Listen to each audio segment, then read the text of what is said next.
I can't think of anybody really better than Yum Arnold for becoming a laureate. I mean, where to start? My name is Claire Lewis Arnold, and I'm otherwise known as Yum. Growing up in the countryside of Virginia on a farm where my father's family had lived for many generations. So when I was about 12, he took my savings, invested them in the stock market. I was required every day to look them up in the Wall Street Journal and to chart them. It's obvious from the way I'm focusing on my father that he had a huge influence on me.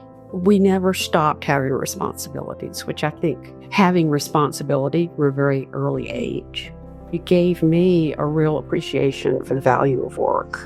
I've known Yum for almost 25 years. We met when we joined our two companies together back in 2001. During my time here at Leapfrog, we've had a core focus on giving back to the community. So I think that our visions aligned, and it's been a good 25-year ride. She's very humble, and she shows up in all manner of places. I'm always surprised when I go around and I walk in a room, and there's Yum in a leadership role, trying to make a difference to help the Atlanta community.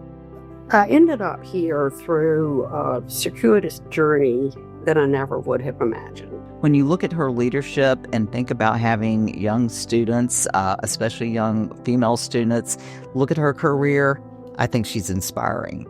And I think about her business, which is it's an interesting organization that's trying to fill a niche that might not exist, that help a lot of other organizations and businesses thrive.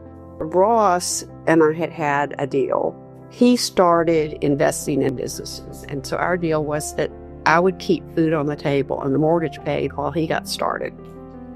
And he got going well enough that I could leave. When she's involved in any nonprofit in her businesses, is that she steps up to be a leader. And I think, again, it is her focus and her knowing who she is and knowing how much she cares about the organization she's working with. And you can't be invited in those leadership positions unless you know how to lead and people are willing to follow you. She makes contributions in so many different ways. And, I almost think that when I look around, I'm missing like half of the ways that she's making an impact because there's just so much there. It's really impressive.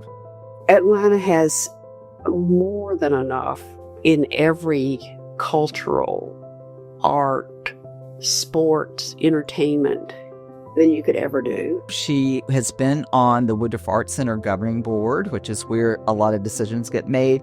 And every year, without fail, she buys memberships for her children, her extended family to the High Museum so that they can enjoy the arts as well. I was having a fabulous time going on public boards, doing Leadership Atlanta. I love being a mother, and I love being a grandmother. I am a much better mother because I work. And I would have driven them nuts if I hadn't worked. So that's when I started Leapfrog. I think it's pretty profoundly interesting that Yum decided to start an IT company. She is not an IT person.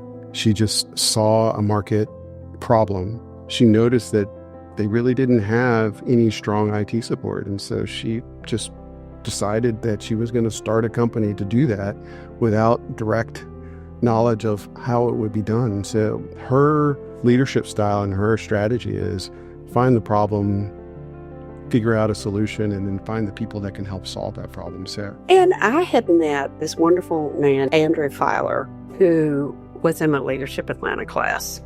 So Andrew and I realized that we had similar values and ethics and that it would be fun to work together. So we started it. And I can just see her like being just an easy person to be around, quick to gain someone's trust, and then imparting really, truly insightful wisdom. She will work with people individually.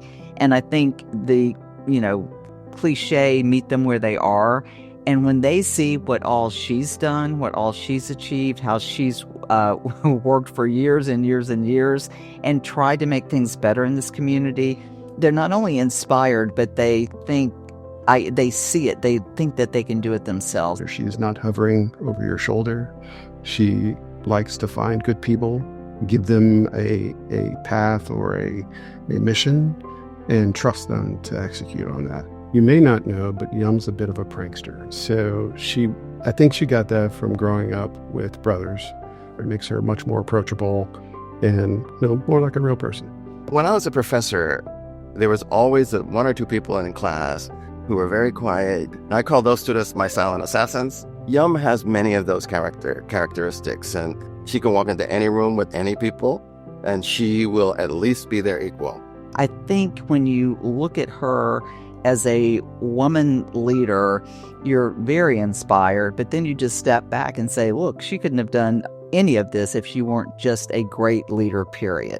I'm the father of 2 young girls. I want my girls to know that they can be the boss.